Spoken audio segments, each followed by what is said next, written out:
You're listening to a Times Higher Education podcast.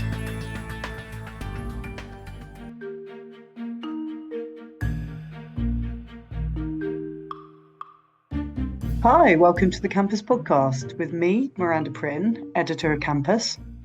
And me, Eliza Compton, deputy editor of Campus.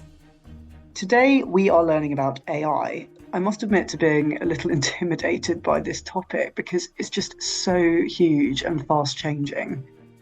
Ever since ChatGPT exploded into our lives in 2022, we've seen an avalanche of discussion and debate and advice on how best to use it, how to control it, how to understand it. And yet AI covers such a huge breadth of tools and functions that a lot of that advice on, open quotes, AI, close quotes, makes massive sweeping generalizations. Here, we are, of course, focused on the implications of AI for higher education. And luckily, there are a lot of very diligent people with a much greater understanding of these tools and their potential uses than me. But we figured, given the scale of this subject, we'd make this a slightly longer podcast than normal in order to look at AI from a few different angles. So, Eliza, tell us a bit about who you spoke to. My interview is with Xiaolei Ren, who is an associate professor of electrical and computer engineering at the University of California, Riverside. His research into the environmental impact of AI has been cited by, among others, Forbes, The Guardian, and the World Economic Forum. And I came to his work through one alarming statistic, and I'm quoting the preprint abstract here. The global AI demand is projected to account for 4.2 to 6.6 billion cubic litres of water withdrawal in 2027, which is more than the total annual water withdrawal of Denmark, or half that of the United Kingdom. And that comes from a paper co-written by Xiaolei and other researchers at the University of California, Riverside and the University of Texas at Arlington. And to give another example from his work, they estimate that it takes about half a litre of water to support a short conversation with ChatGPT, depending on when and where the model is deployed. So I wanted to get a sense of what these statistics actually meant and how water fitted in among the other environmental impacts of data centres and AI training, and what universities who are embracing AI, of course, across their activities should be doing or concerned about in terms of water usage. Wow, yes, those are sobering statistics. And I think it's really important that this discussion around the environmental impact is put front and centre. I mean, this is something that many universities with their net zero targets and sustainability commitments really need to think carefully about. I spoke to academic, author and jazz musician Jose Bowen, who among his many pursuits has also found time to become an expert on using AI in teaching. And he co-authored a book which came out last year called Teaching with AI, a practical guide to a new era of human learning. So our conversation focused on the practical applications of AI for university educators. But as part of this, I asked Jose to address what I consider the four most commonly voiced concerns about AI and its potential impact on learning.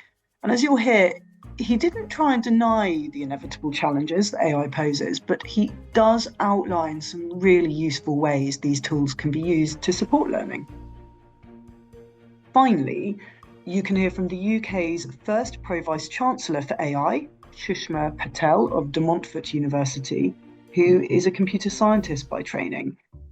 And she was able to give the institutional perspective, providing insight on the many considerations and actions relating to AI that universities need to progress with if they are going to keep pace with these tools and ensure that they're put to best use, not just by the institution, but of course by their staff and their students. So, there you are, rich pickings.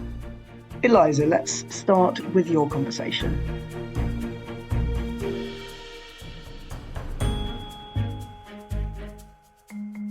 Hi, Xiaolei, and welcome to the Campus Podcast. Thanks for having me. I'm looking forward to talking to you about AI and its environmental impact.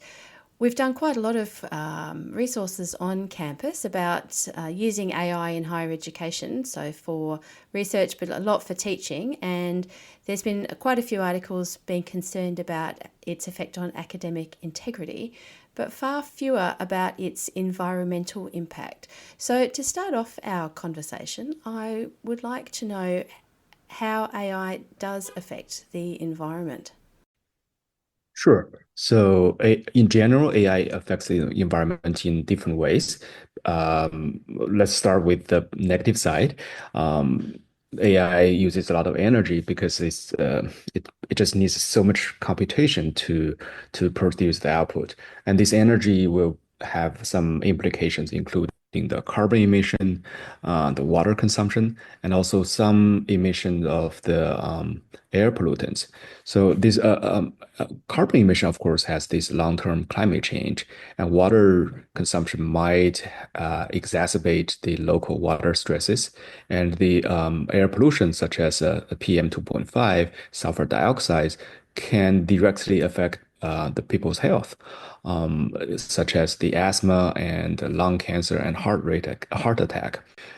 So these are sort of the general negative side of the AI computation, the environment. But at the same time, we should also recognize there are some positive side of AI for the environment. For example, we can leverage AI to better integrate renewables into the power systems. We can use AI to predict the weather, to predict the air pollution, predict the drought, and detect water leak.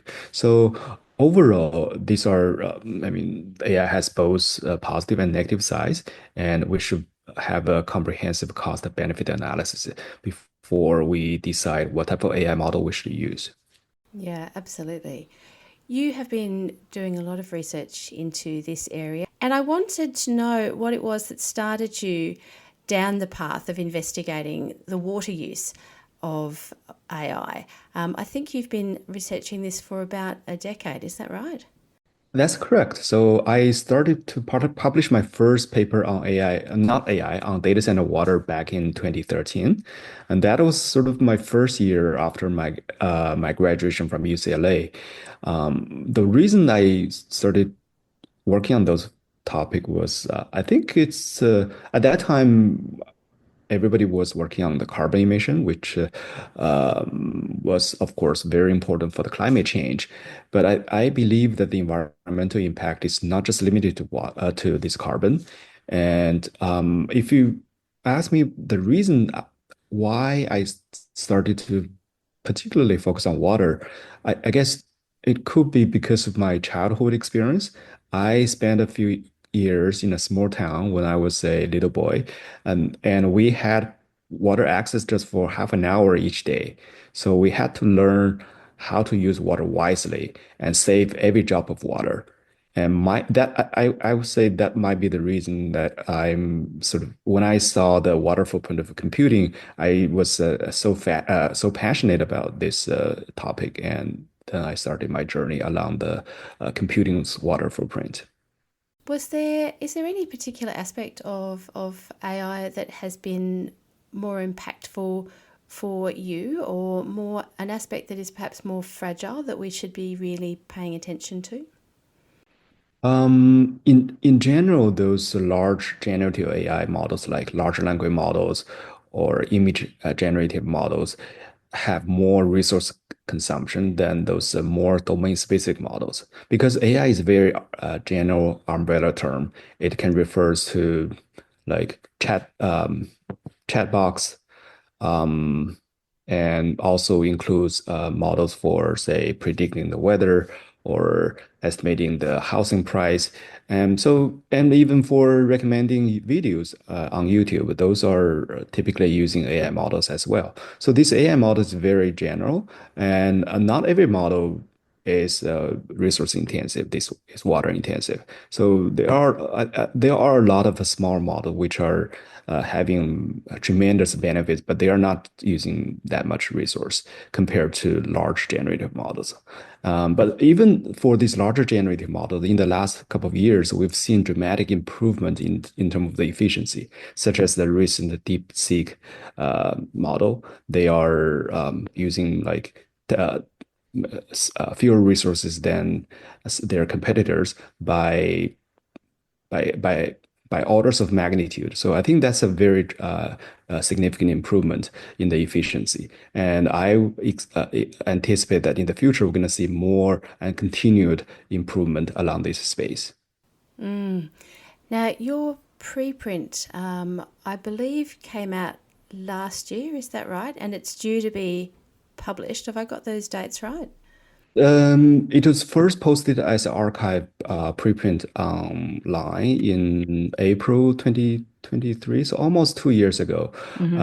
The paper was accepted last year. Now it's the official status is in press. So I think the paper will be formally published in a few months. And have any of your predictions changed since your initial study? You mentioned DeepSeek. Has that made a difference to the overall picture? Not really, because DeepSeek, I would say, is a very special case, and it just improved the efficiency for each model. But at the same time, I think there will be more demand, and the overall environmental impact of this AI industry will be still growing very rapidly.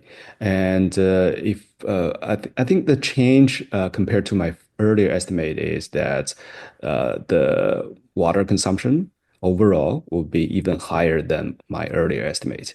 Because if you look at the recent report from the Lawrence Berkeley National Lab, they estimated that even in the US, the water consumption by data centers, mostly driven by AI computing, would be doubling or even quadrupling the 2023 level and reaching to about, I think, if I remember correctly, that's about 200 billion liters a year. That's just for direct water consumption. And if you factor in the indirect water consumption for power generation, uh, which is part of the true water cost of data centers, as acknowledged by the report, the water consumption number and the water withdrawal number will be much higher than our estimate for the global level. So I think, yeah, there is some change in our estimate, but the change is even higher than our early. I mean, the number is even higher than our earlier estimate. And the water that is used by the data centers, this is used for cooling, is that right? Um, there, if you look at the water usage by AI broadly, there are three different scopes, similar to how we account for carbon emissions. Scope 1, Scope 2, and Scope 3. Scope 1 carbon emission is the on-site backup generator. There just very little amount of carbon, almost zero. And Scope 2 is for electricity generation, and Scope 3 is the supply chain. So if we apply the same scoping definition for AI, but typically we don't really consider the Scope 3 because the Scope 3 there's very little data available for Scope 3 water footprint. The only thing that we know is it's a lot, but we just don't know how much exactly. So we mainly focus on Scope 1, Scope 2. Scope 1 is the direct water consumption for cooling down the data center facility. Essentially, most data center, including those operated by major technology companies, use water evaporation to cool down their data center facilities. And some tech companies each year can consume over 20 billion liters of water each year, just for 1 year. And this amount of water is sort of equivalent to the annual water consumption of some major beverage companies. And this is most of the water is coming from drinking water. So it's essentially the same water that we drink, that we get from the faucet. And also, I want to point out that this water consumption is a technical term because a lot of people don't understand what is water consumption. Are we really destroying the water? No, we're not destroying the water, but the water consumption is defined as water withdrawal minus water discharge. For example, when we take a shower, we're withdrawing a lot of water, but we're not really consuming it because over 90% of the water will be going into the sewage directly, and that's water discharge. So the difference between this withdrawal and discharge is what we call water consumption. So in data center context, that just means the water gets evaporated. And of course, the water is still within our planet, but we just don't know when and where the water will be coming back. For example, in California, the rain we just had a rain season last week, but there was no rain for almost a year. So this is has a lot of uncertainties in terms of where the water will be coming and when the water will be back. So this is scope one direct water consumption for cooling the data center facilities. Scope two water is the water evaporated to generate electricity because thermal power like coal, natural gas, nuclear, and even hydro. Hydro is a special category of water consumers. So this generating electricity also consumes a lot of water. And in many countries, actually, these utilities or power generation, that's the largest water consumers. Mm. And with the data centers using so much water, and I should say, I think that the consumption it's a small fraction of the overall water consumption of a population, say. But in terms of if is the area around the data center affected? So, I mean, you're in California, so things like farming and firefighting, I guess, is something that the water conversation around California has been focused on just very recently. Yes. So water is a very regional issue. By the way, I'm not saying that this LA wildfire has any connection with the data center water usage.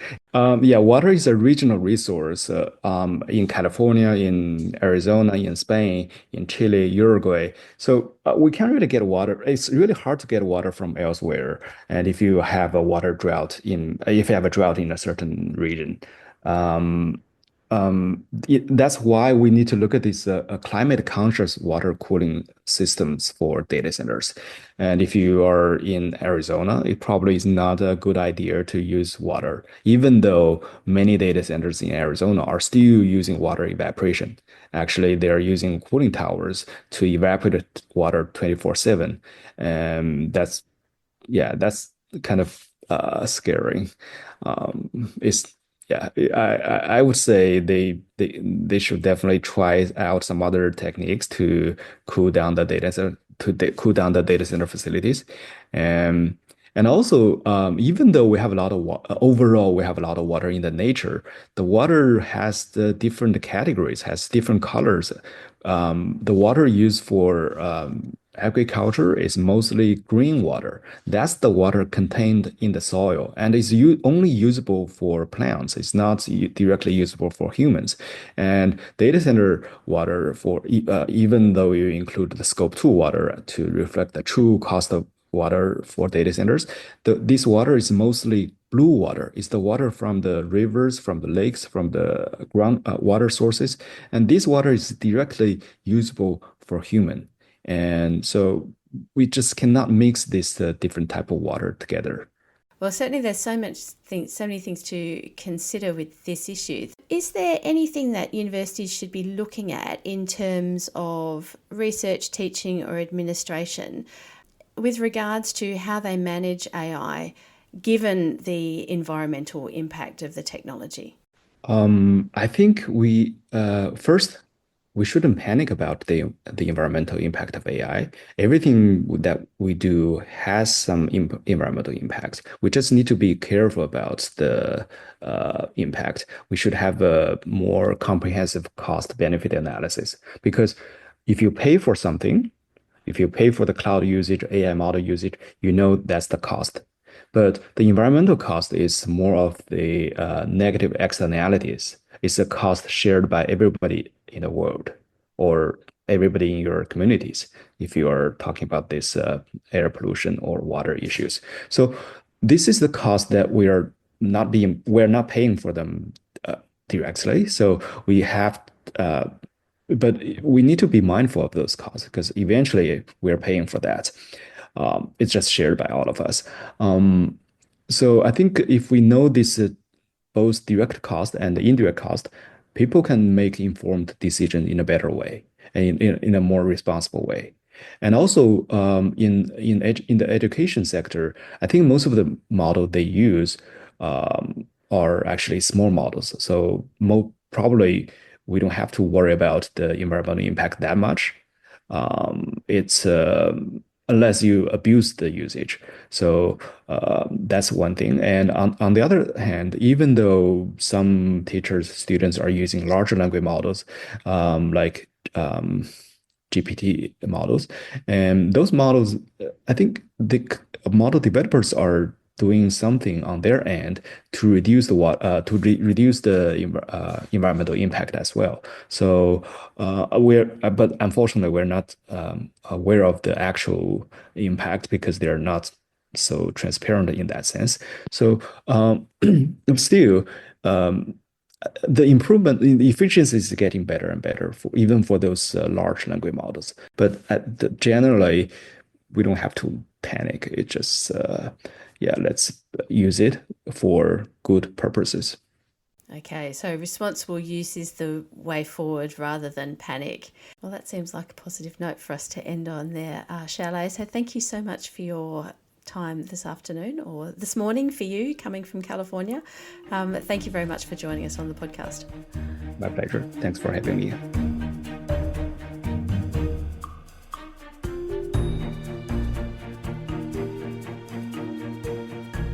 I am so glad you contacted Charlet to get his input on this topic, because the environmental impact of all this does seem to be largely overlooked in a lot of the wider discussions, and yet it's absolutely fundamental to how we should be using these tools. I really feel that this knowledge about the environmental impact, the water use, should be part of AI literacy training so that people do understand when they use these tools. A bit like we all know when we drive a petrol car, we know that there is an environmental cost associated with that action. And I'm not convinced how much people are considering that in their use of AI at the moment. I also appreciated that Chalet was really measured about the costs and benefits and how these can be balanced in terms of AI use. And also that it's important to take a broader look at how AI does affect the environment. So not just scope one, but at the end of the day, we shouldn't panic that this is useful technology that can be used for good, as well as obviously having some impact on the world around us.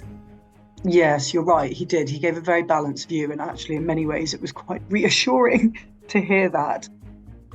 That point that everything has its pros and cons, its costs, its benefits, that also came across, I have to say, very strongly in my conversation with Jose Bowen, where he is enthusiastic about the potential of AI. He certainly doesn't deny that it is something to approach with caution and that it poses big challenges for humans on many levels.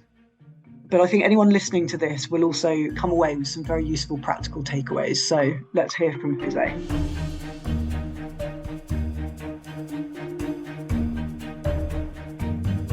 Hi, Jose. Great to talk to you about a topic that fills some people with dread and makes others starry-eyed, which is, of course, artificial intelligence. Yes, indeed. Hopefully we can cover either of those or neither of those. Right, yes. Most people, I suspect, fall somewhere in between. Now, AI, whichever camp you fall into, is something we are definitely all hungry for advice on. And you co-wrote a book to try and demystify AI for university educators, which is called Teaching with AI, which was published in April 2024. And in any other context, that would not seem a very long time ago. But of course, in the world of AI, things move very fast. So I wondered how much you feel has changed in the AI space since you wrote this book, and what advice you might adapt accordingly. So a couple things in advance. So the first is that the book actually came out about 4 weeks after we last touched it. One of the agreements I made with the publisher is that we're not going to do the normal, 9 months. We have to do these things so that it comes out quickly. I've got on my website, teachingnaked.com, I keep a a website of AI literacy, which has both tools and prompts. And I do have to update it almost every day, certainly every week. And I now have almost 60 pages of references and updates and things to do. There's certainly been more models, more tools. AI can do more things. There's more awareness. But I'd also say that the fundamental framework that we came up with in the book, I still think is valid and useful.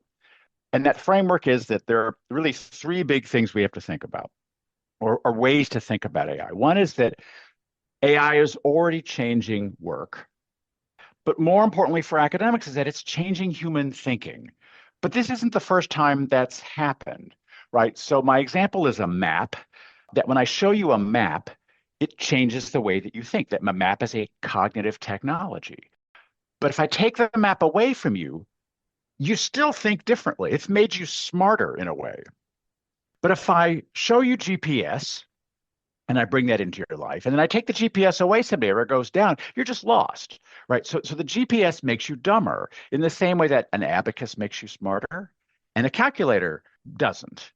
And my favorite example, though, is the car, right? Is automatic transmission. So I'm old enough to remember my driver's ed teacher saying, if you're not using the clutch and manual, you're not really driving. And that the idea of handing off some of those decisions about what gear to be in to what was essentially an artificial intelligence and really is, it makes decisions for us when we drive, that many people felt very uncomfortable about that. And now most people think that driving a car that has automatic transmission is not some sort of moral failing.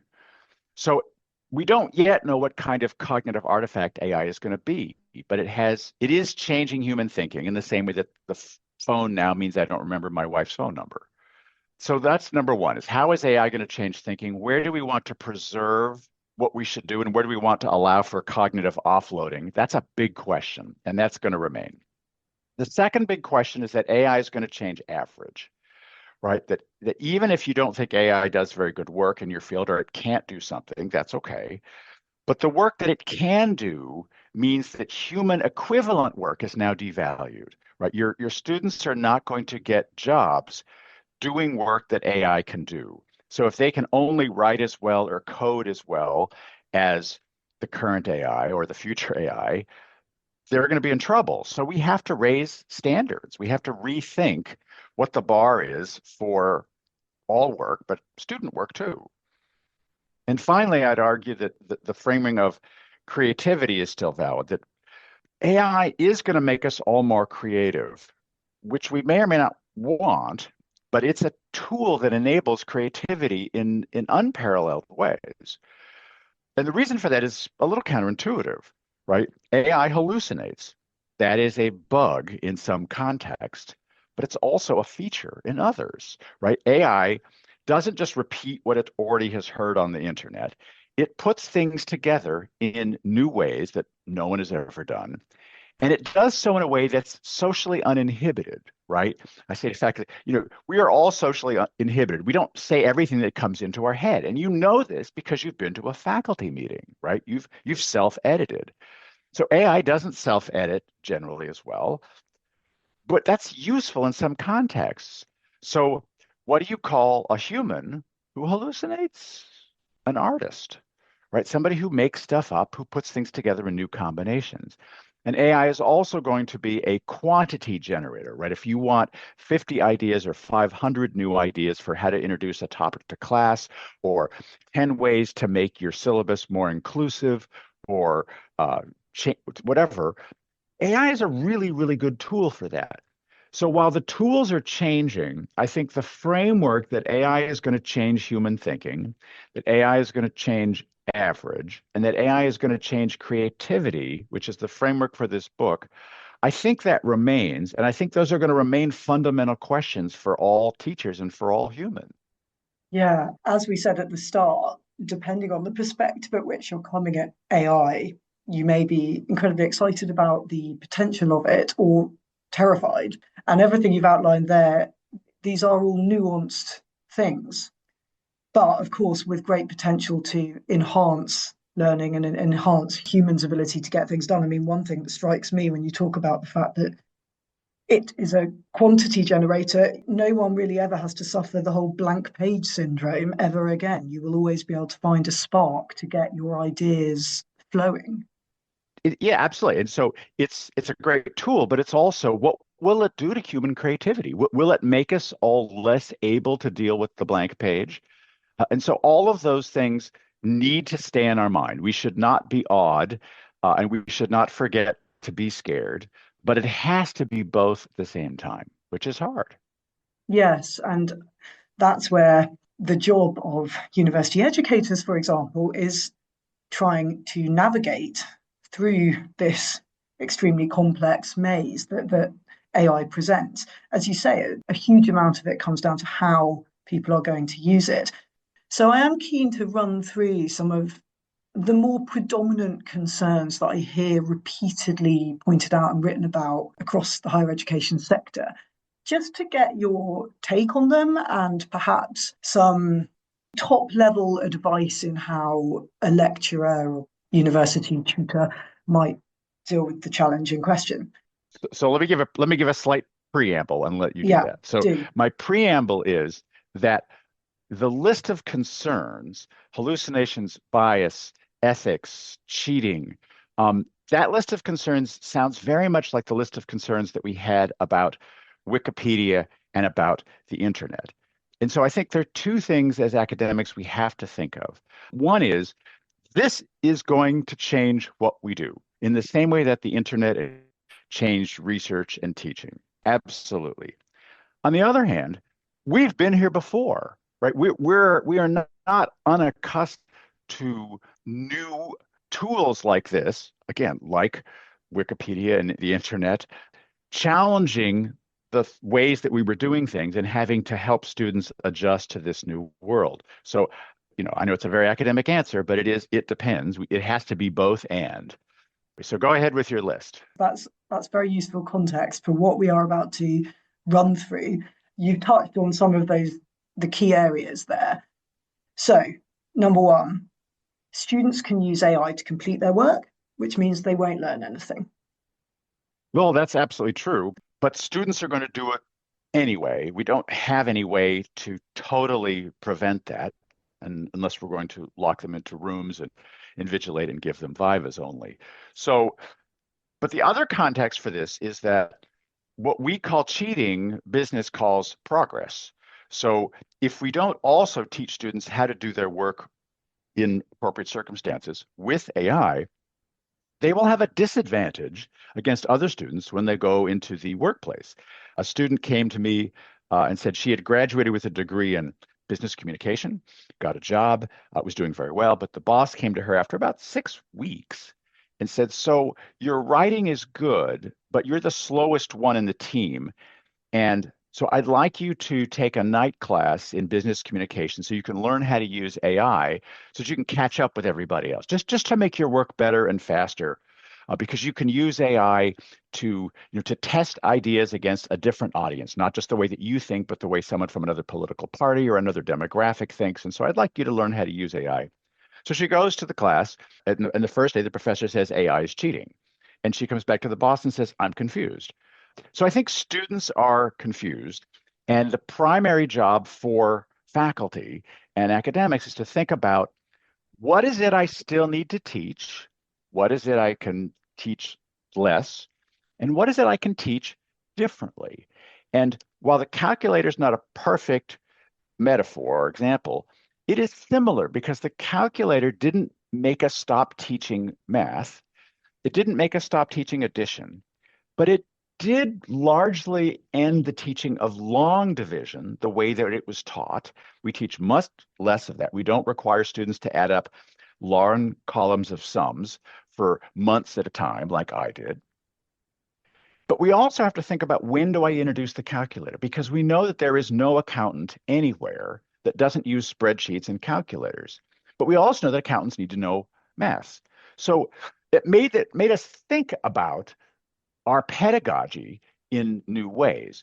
And so the idea that, well, students are going to cheat, they're going to use AI to do work, the answer to that, that's true, but the answer to that can't be, well, I want to teach the way I was teaching before this technology existed. In the same way that a spell checker on your computer doesn't make you a better speller. It makes me a much worse speller.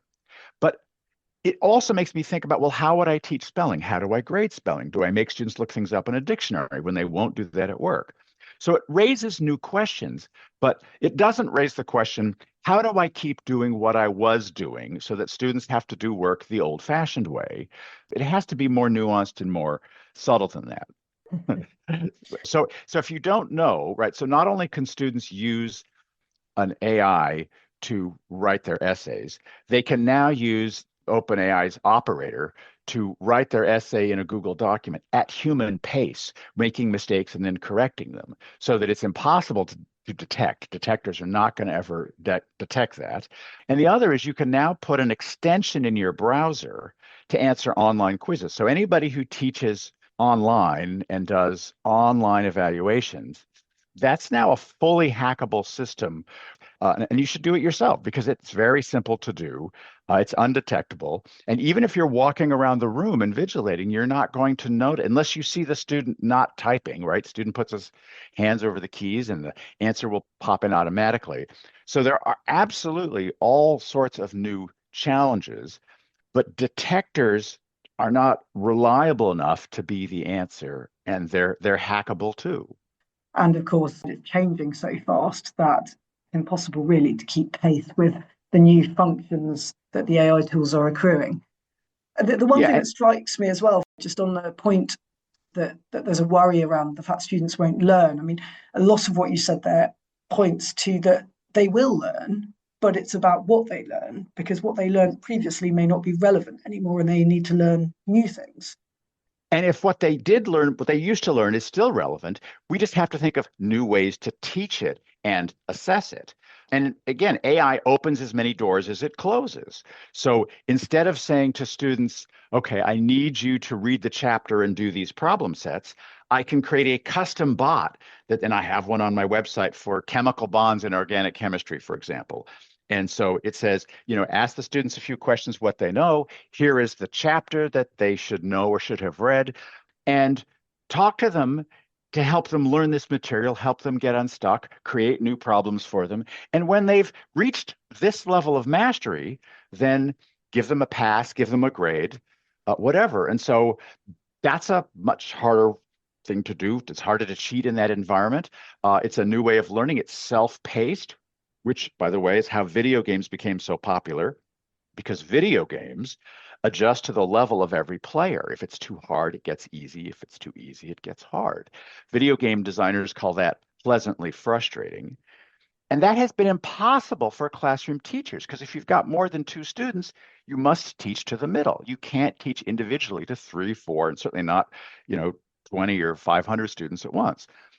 But AI allows us to now customize to a new level. And so it involves us rethinking, how am I going to have students learn this work? So we may still want them to learn some of the same things, but it does mean that our pedagogy needs to adjust. Yes.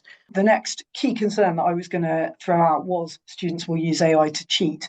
But I feel we've kind of covered that already. Would you say assessment in the most traditional sense is dead in this day and age?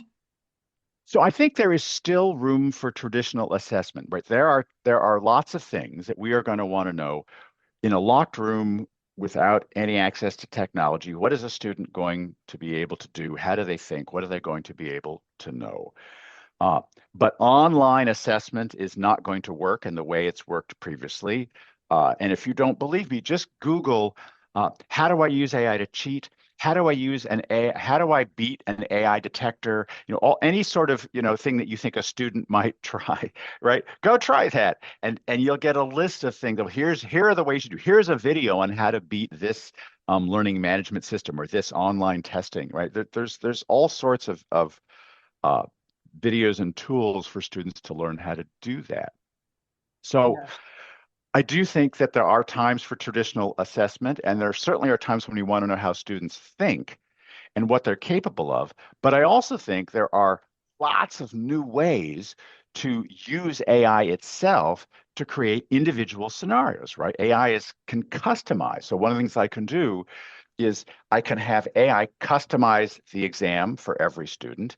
And indeed, I customize every assignment now for every student, which has the advantage of making it harder for them to, collaborate or cheat.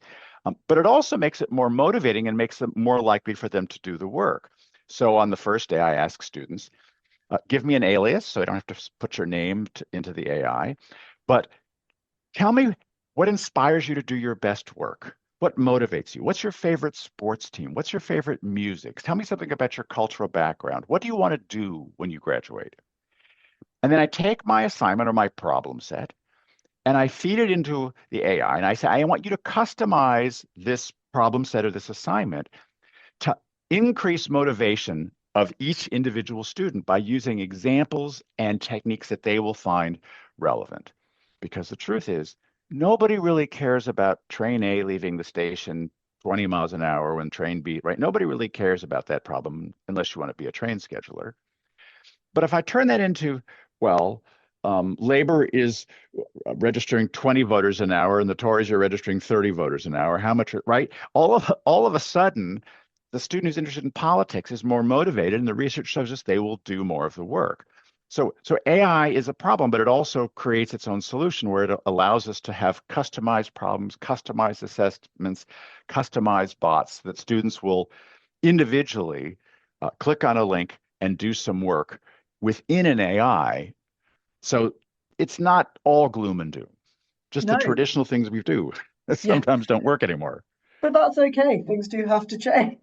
That's the way of the world. I say that as someone who's not having to obviously manage this particular aspect of AI myself. That's fascinating because I have seen a lot of calls for the sort of personalization of higher education for some time, but it feels like what you've just described there it's the first time I've heard a really immediate, practical way that can actually be delivered that's accessible to anyone to do. So we've got to get through these. Just two more. The next one, AI will accelerate the spread of misinformation, further confusing students on topics they're learning about. So on the one hand, to use AI well, we talk about AI literacy and prompt engineering, but the truth is, the best way to use AI is to ask better questions. AI is not good at figuring out, what's the right lens to look at this. It can give you lots of options. But asking better questions and then evaluating answers. So there's a gap between the novice and the expert. We're actually calling it the 70% problem because novices can ask AI what to do and they can have it write an essay or write code or do something, but then they can't make it any better. So experts are better able to use AI because they can then judge the result. But if you think about that, asking better questions and evaluating answers is in fact the core skill that higher ed has claimed to teach for a very long time. It is what we do. We teach students how to ask better questions, how to evaluate answers, how to iterate. So I think that those skills will become even more important in the same way that they did with digital literacy and the internet, right? Is this a good source? Is this reliable? What else do you want to know? How would you test it? All of those things remain in importance. And so we have to keep helping students to do that. But the way that we do that is not by keeping AI out of the classroom. It's by bringing AI into the classroom and allowing AI to do its tricks and then have students have to manage them in real time. I'll say to students, so let's see if AI can do this. I asked last summer, obviously, I said, write me an academic paragraph demonstrating that every academic essay should have a character named Barbie in it. And the AI will promptly produce a very cogent sounding essay. And of course, every student knows that's ridiculous, right? It's a totally bogus argument. I say, notice how plausible this each sentence, right, is eloquently put together, but it doesn't make sense going to. So how are you going to think about this problem, right? You can't turn off your brain just because AI can produce smooth prose or AI can do these other things. And so I do think that we all need to be vigilant about this in the same way that We needed to add the internet to our, not everything you read on the internet is true, not everything you Google is correct. And so digital literacy was important, and AI literacy is going to be important. But the good news is it lines up with things that we already do and do well. Yeah, that makes sense. There's a good analogy there. Speaking as an editor, you tend to be a much better editor if you know about the topic upon which you are editing the content. The real pedagogical challenge then is how do we create students as experts when the internship and the lower level jobs are going to go away? Yes. Right. That's actually the really, in my view, the hardest pedagogical challenge is Yeah. that if no one needs to hire lawyer interns, then how do you become a senior expert if the junior level job can be done by AI and done much better? And I think that's a challenge, which means we may have to create more internship-like situations at our universities to help students practice real-world situations instead of saying, well, I'm going to lecture and give you theory, and then you will go out and you'll have an internship someplace and learn how to do these things and get on the job experience. I don't think employers are going to put up with years of very little return for students learning how to do things when they're just trying to get as good as AI. Yeah, I can see that's going to be an issue across many, many industries. Yeah. Final one to touch on, which sort of links with what you've just said about this accruing of low-level skills. Major concern, AI will make humans more stupid, will result in a loss of important skills. What are your thoughts on that? Well, Socrates was worried about this, or Plato through Socrates, and we've had many instances of, oh, well, if we have books, we won't remember much. If we have phones, we won't remember. And it's true. There have been changes in human cognition. As I suggested, it's not yet clear. I mean, I think it's probably the case that AI is more like a calculator or more like GPS than it is like the tools that enhance us. It's also like a spell checker, right? It is going to make us better at some things, but simultaneously make us worse at the thing that it's doing for us. And so I think we have to be very attentive to this, very vigilant, and try to anticipate what it is that will be lost if humans are no longer as creative as we used to be, because AI does all these things for us. And so I think as academics, we need to both design projects and assignments and learning that help students keep those muscles strong, but also be open to the idea that there are going to be times when AI can help us.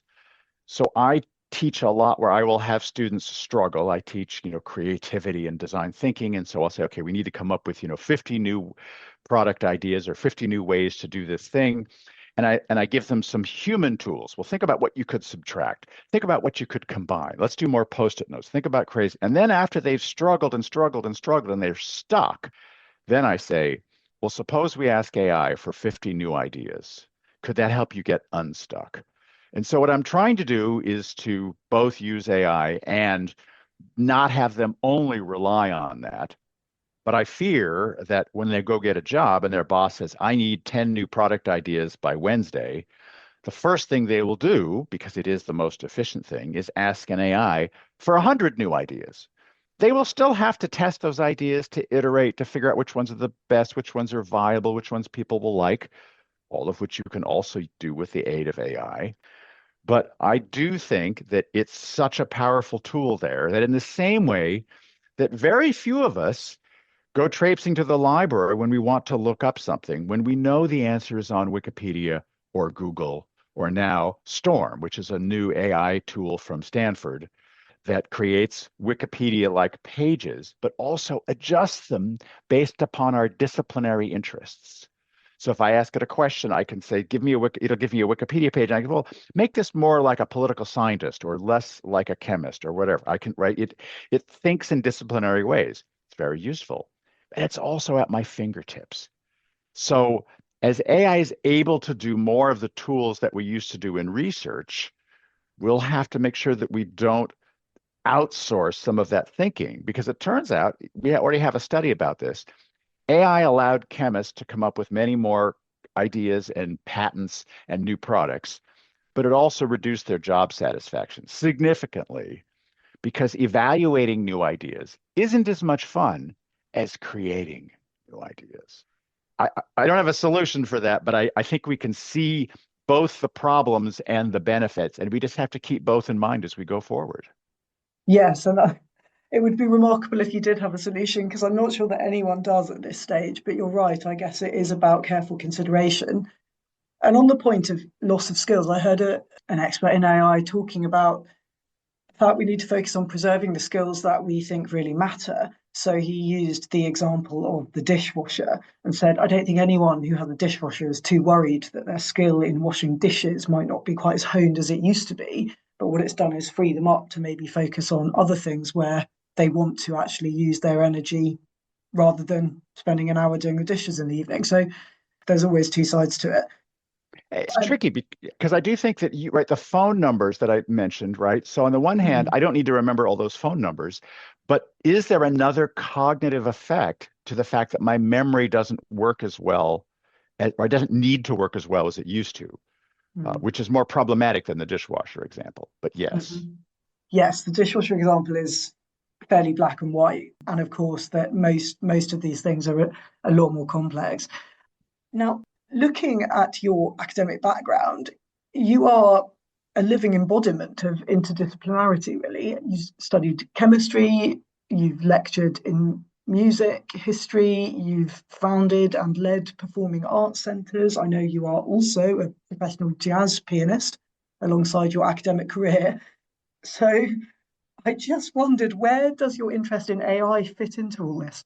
So I like jazz, I like cooking, I like gardening, I like process over product. But I'm a curious person, right? So, which I think turns out to be an essential skill for using AI, right? What else could it do? What will happen, right? So keeping an open mind, being curious, have meant that I'm a kind of a generalist. And when the internet came out, I thought, well, this is going to change, right? Because I was giving exams where I'd say, well, you need to recall these facts. And I realized that with the internet, students could look up some of those facts, not all of them, but some of them. And so I had to rethink my teaching. So I wrote a book about technology and teaching in the internet, Teaching Naked. It's a metaphor. And so when AI came out, I had the same sort of moment where I thought, I need to pay, because I'm not always an early adopter of technology. I was not an early cell phone adopter at all. I resisted. But I thought I should at least get to know this. This didn't happen in November 2022. It did take me 4 or 5 months to say, really? But once I started experimenting, I went to the place of I have to learn artificial intelligence. I have to learn coding. No, I don't know any of those things. But I do have to think about the implications of how this might affect my teaching and my students and humanity.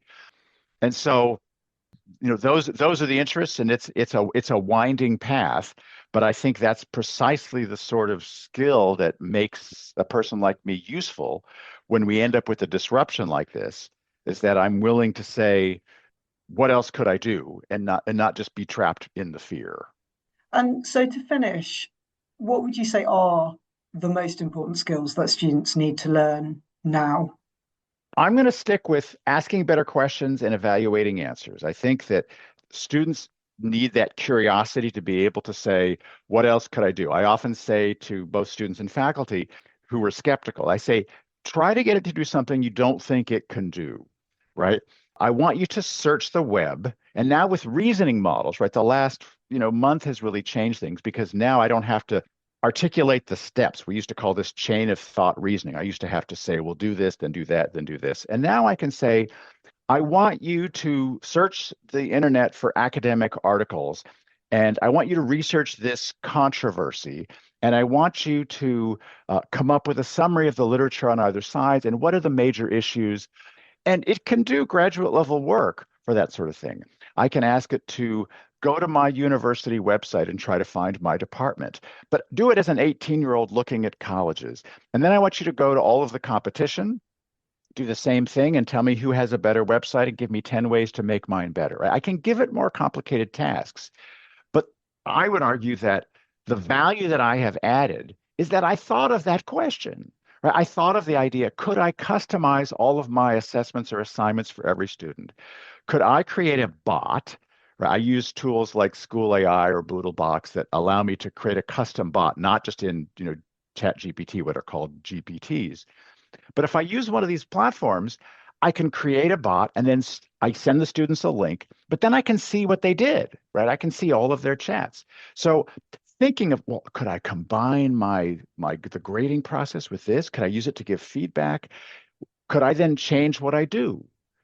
I also still think that relationships are going to matter, that humans aren't convinced by data. It's one of the reasons that AI is already more persuasive than humans because it's more emotionally intelligent than we are, at least on average. But we first decide, do you care about me and do you care about my learning? And if you do, then I will care about what you have to teach me. And if I don't think you care, then I don't care about your facts. In fact, I think they're fake news. So that relationships precede our discovery of truth, our deciding whether this is true. The first thing that happens is we decide if you care and if you're one of my people. Identity precedes data. And academics often get this wrong because, of course, we're people of data. But human psychology is not set up to work that way. So I think that the ability to create trust between people will remain essential. And I think that the ability to be curious and ask questions, those people will be able to use I better, which will give them an advantage. And so I'd like to think those human skills are going to endure. I would hope so too. Well, look, thank you so much for talking to me today. That is so much rich material there for anyone listening to chew over and hopefully go away and apply in their own work. I greatly appreciate you giving up the time. Well, I appreciate this and thank you for having me.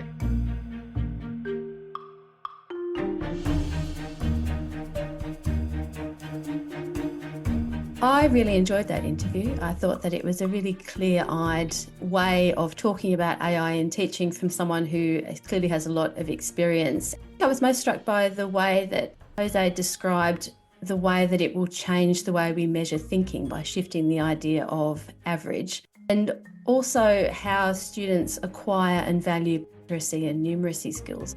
The parallel is often with the calculator, that the introduction of the calculator didn't stop people from learning arithmetic. But it did make me wonder whether AI is perhaps creating a gulf that students will then have to navigate between entry-level skills that perhaps have been farmed out to other tools and more established workplace skills that they'll need to acquire more senior jobs. Yeah, I think that's absolutely going to be one of the major challenges. Of course, teaching is just one aspect of how universities can use AI, which brings us on nicely to Shushma, because as a Pro-Vice-Chancellor for Artificial Intelligence, she really has to step back and take a holistic view of all the many facets of AI within a university ecosystem. So it was very interesting to hear from her, stepping into this role, how she has approached managing such a kind of huge and evolving beast of a topic in order to ensure that the university is getting the most it can out of it, but also delivering the greatest value for its students and its staff.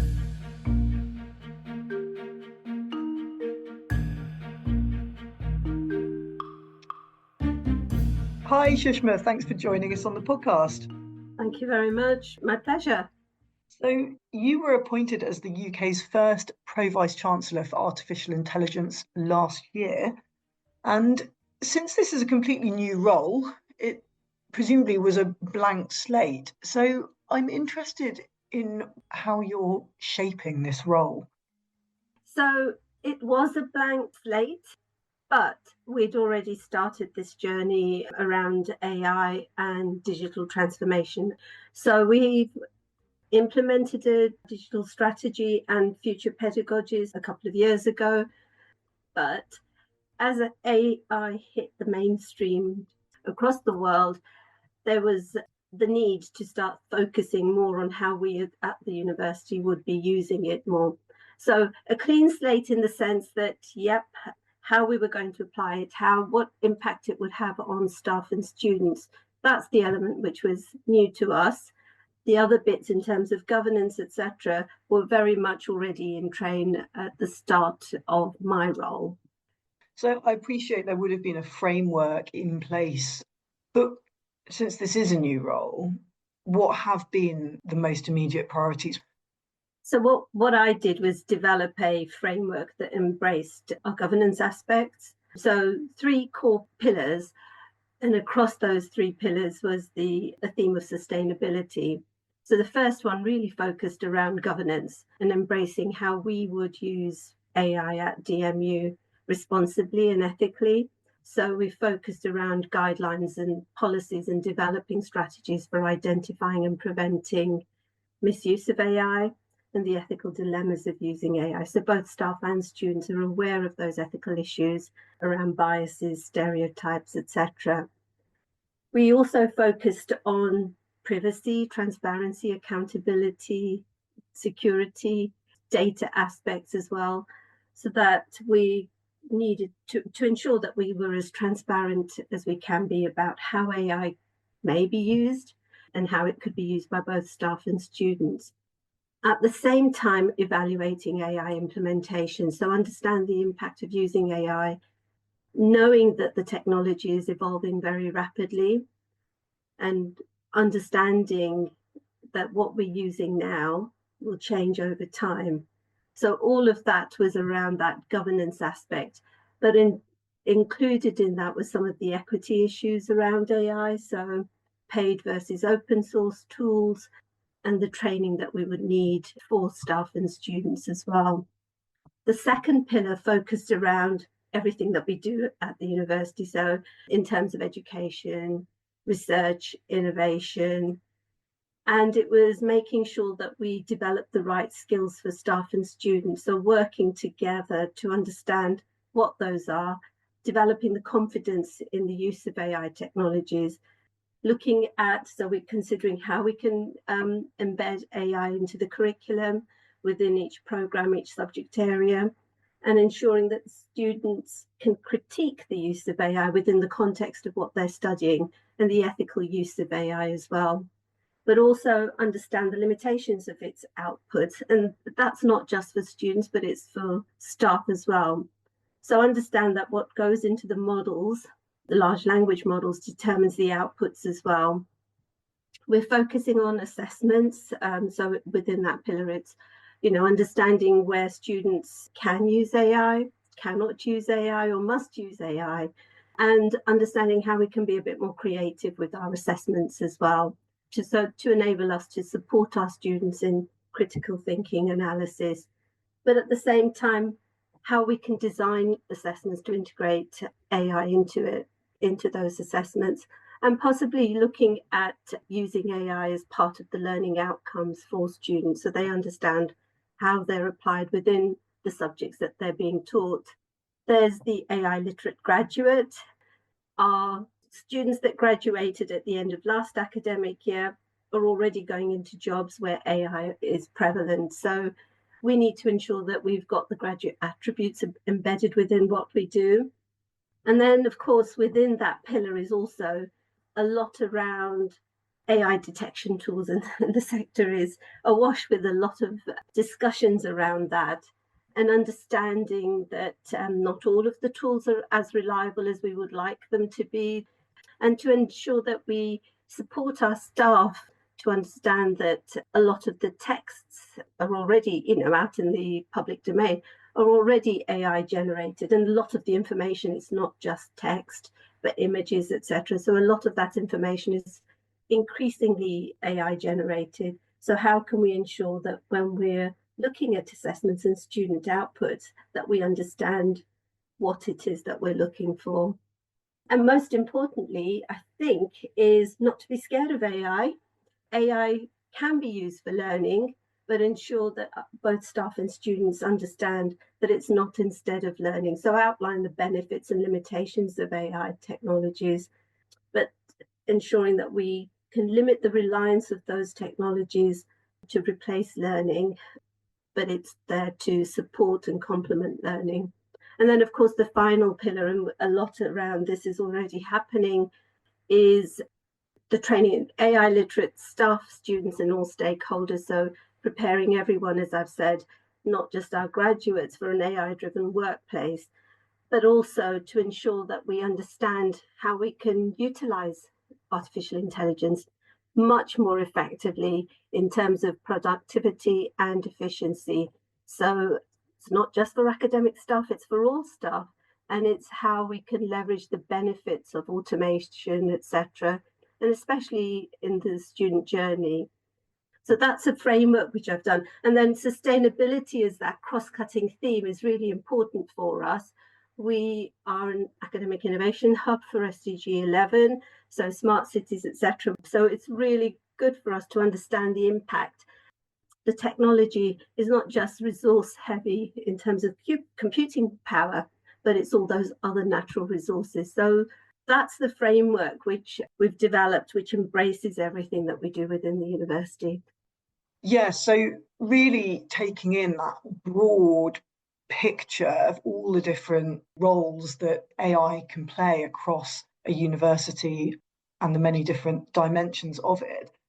I do think this is a very unique thing to be looking at, because it's one of the few, if not only, areas really where university staff themselves are needing to learn about something from the same starting point as the students, if not possibly in some cases behind the students in terms of the knowledge of these tools and how to use them. And that creates a very interesting dynamic that universities are now needing to manage. You have pointed there a lot to the need for training for staff and students, for education in how to use these tools, how to understand their outputs, how to understand their potential, but also limitations. I mean, that is a huge piece of work. As you rightly say, these tools are also developing and proliferating at a rapid pace.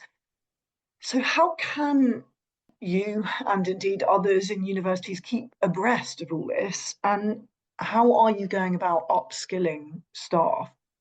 It is a challenge. And as you say, our students are probably more familiar with some of the AI technologies and the use of them than staff. At the same time, we've got staff who have been using AI for a number of different things. So we've got staff in our professional services teams who are using AI in a number of different ways. And it's not just for the student journey and chatbots and providing the support and well-being aspects, the support areas, but also in our marketing and communications teams. But at the same time, we've got really, really excellent academic staff who undertake research in AI, and a Centre for Computing and Social Responsibility, which combined enables us to ensure that staff understand the ethical aspects of technology overall, but in particular AI. We've got staff who are using AI already in some areas, generating images in the arts and other areas, and they're sharing that expertise amongst those teams, but also more widely. So we are curating the huge number of AI literacy programs that are available openly for higher education, and ensuring that staff are able to develop the foundational skills through to the more advanced skills.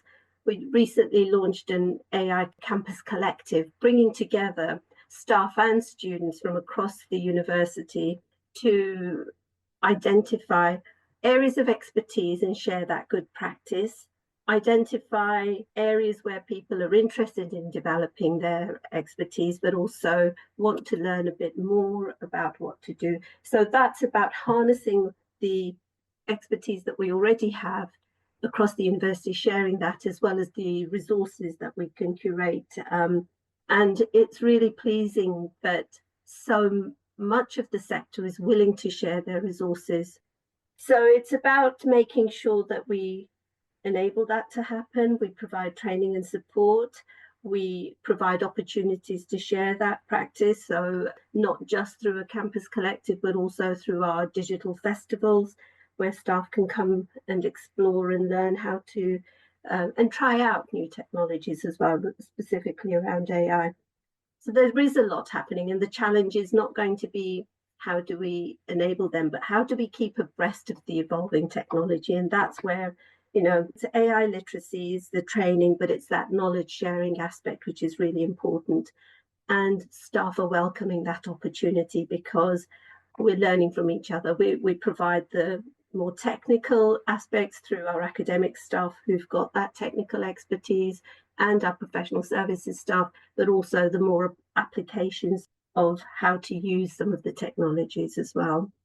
So it doesn't sound from that description like you have come up against much resistance among your staff to using this, because in some corners of academia, there is quite a high degree of suspicion and worry associated with AI and how it might be used. But has this not really proven to be a problem at De Montfort? It is a problem because there are staff who will embrace, it's like any new technology, embrace all technologies and, want to be at that leading edge of learning how to use it. I've spoken to staff who've said to me, but I'm scared of using it. Personally, I think it's not a bad thing to be scared about using a new technology, because being fearful of a technology is not necessarily wrong, because it enables us to think critically about what we're doing and addressing those concerns. So I have had staff say to me, oh, I'm really scared of using AI. And my response is, oh, that's great. Great, you're scared of using AI, but don't be too scared so that you don't use it, because it is here to stay and it's not going to disappear. It's a bit of a gold rush at the moment. AI is everywhere and we need to get a handle on it. We need to do what we need to leverage it to do what we need it to do. However, we need to be a little bit concerned about making sure that we're not misusing it. And that's where I'm hoping the fear comes from. But it enables individuals to actually look at it, think about it critically, understand what that use is, so they can then use the technology. But part of that literacy bit and part of that fear is also that black box kind of situation, as it is with most new technologies, fear of the technology and not understanding what happens. You have your inputs, you put in a question and outcomes, we get the output. So what is happening within that? And I think that's the important bit. It's demystifying what's actually happening. So AI is broader than just large language models, and it's understanding that it's not replacing human reasoning necessarily, but it's collecting all that information and giving you an output, because it has the capability to do that very quickly as well. But also understanding that you do need to check the output, and you need to understand what you're asking. You need to check the output to ensure that it is accuracy. So I recall one conversation with a colleague who was writing a book, who said, oh, they used OpenAI, an open source tool, to get some information. The output was incorrect, factually incorrect. So it's that understanding of, knowing that you need to know what you're asking, you need to know what that output could be, but understand that you can fact check it as well. So there are some areas that you need to understand, demystify it.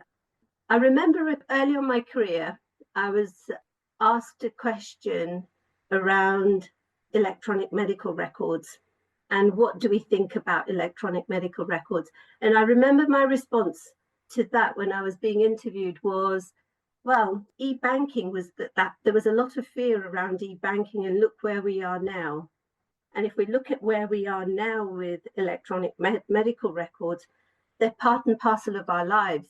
So I think so will AI be. It is pervasive, but it will be increasingly pervasive in everything that we do. And it will be a seamless opportunity. It's going to be mainstream, and we won't be talking about it necessarily in maybe 5 years' time or 10 years' time, because it will be here, and it will be even more pervasive in everything that we're doing. Yes, it'll be embedded into our lives in such a way we won't even really notice it anymore. The way that the internet is just something we all just take for granted. It's not something we necessarily focus loads of attention on. I think your point about the fact that fear is often associated with the unknown, is so demystifying these tools and actually explaining how they work is incredibly helpful, and probably also underpins the ability to then critique the outputs if you understand how the outputs are actually being generated. So I guess that's also incredibly helpful on the student side, because I can understand why there are undoubted concerns around what it might be serving up students if they don't know to look at it through a very critical lens. Now, the latest AI player to steal headlines was, of course, DeepSeek, the new Chinese AI assistant. What implications does this new tool have for higher education, and can we view it as friend or foe? I think, like any technology, we need to think about it as a foe to an extent. But for me, DeepSeek is a foe purely because understanding the elements of censorship, the privacy, where that data is going, how it's being utilized, the security aspects of it. But I think more as a friend, like any technology or any model, we need to think about its potential. And part of that literacy element is ensuring that everyone understands that you shouldn't be putting confidential private data through any technology unless you are confident that you know where that data is being held, etc. It's also about, at the same time as thinking about data security, privacy, etc., it also gives an opportunity for everybody, but in particular in higher education, for staff and students to think about and learn about intellectual property. And it's not just about putting confidential material through those AI technologies. I think it's a friend. And the reason that I'm saying that it's a friend is because when you think about the variety of technologies that we have, and in particular AI technology. So generative AI is just one type of AI technology. There are lots of them, text, image-based, etc. It's good to have competition. It's good to think about, how do we challenge those big players in the marketplace to enable them to think about the tools that are being developed. What are they providing? Why are they providing those tools, and what they're doing with the data? Because DeepSeek has really brought to the forefront the things around data security, privacy, censorship, etc.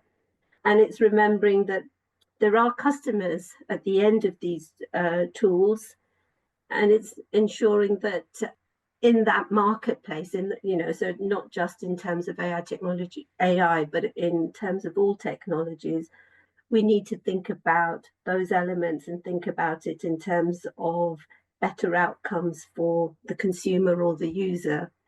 There are pros and cons of all technologies. They do have biases, etc. But it's bringing those to the forefront, and the conversations that are happening around DeepSeek, I think, are bringing to the forefront those things about censoring, data security, etc. So I think for that reason, it's a friend. Yes, given the amount of power that these tools wield, it is important that there is a healthy and diverse marketplace, I guess, with lots of different people all hopefully serving up slightly different products with slightly different strengths and weaknesses, fundamentally stopping any one of them dominating too much. Look, thank you so much for talking to me today, Shushma. It's been really wonderful to get your take on a very complex topic. Much appreciate you giving up the time. No problem. It's lovely to speak to you, Miranda, and thank you very much for reaching out.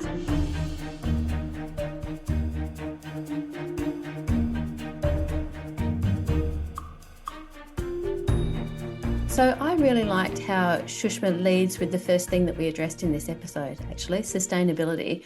And I found it really reassuring that issues such as equity, transparency, security, and academic integrity are remaining front and centre for how de Montfort, alongside, I'm sure, other HE institutions, are looking at integrating AI into their broader activities.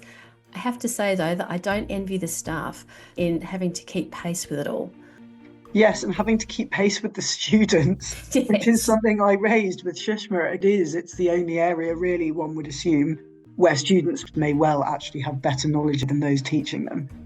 And leaving you all with food for thought, that is it for this week. If you're keen to get more advice on how to bring Gen AI into the university classroom, we have a spotlight guide focused on this with loads of insight from university educators all over the world.